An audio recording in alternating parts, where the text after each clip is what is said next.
I started running in high school for lack of talent in any other sport.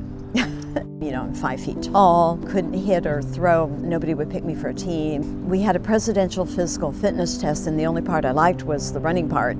So I thought, why not? And I joined the team and that began everything. I love the solitude of running. It was my time of the day, it was meditative. I really loved being in the zone, so to speak. You work out hard and you come home exhausted, but you feel better for having done it. She's a pretty incredible woman. She's won the Boston Marathon. Really inspirational.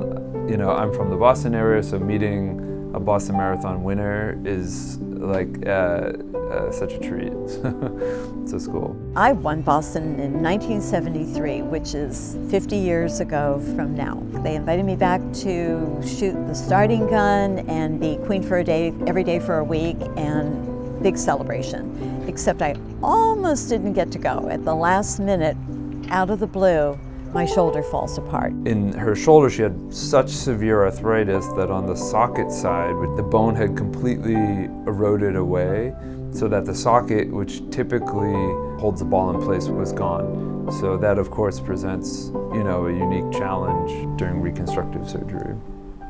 Okay, it's going to be a replacement, but can it wait until after Boston? Because I can't postpone an anniversary. So we worked it out, you know, with medications and some cortisone shots, and then a clever little plan to use my left arm to hold my right arm up because it really wasn't functioning very well.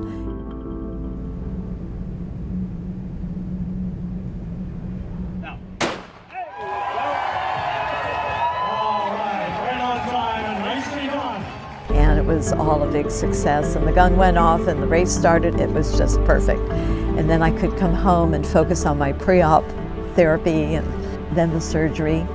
She's almost 3 months out from her surgery. She's working with physical therapy to get stronger and to improve her motion, and she's making excellent progress, so she's right on track, and I couldn't be happier. I've gone through my 6 weeks of immobilization and then my 6 weeks of range of motion, and now I'm in my strength training phase, and I feel perfect. It feels better. I think it's doing better than my left arm.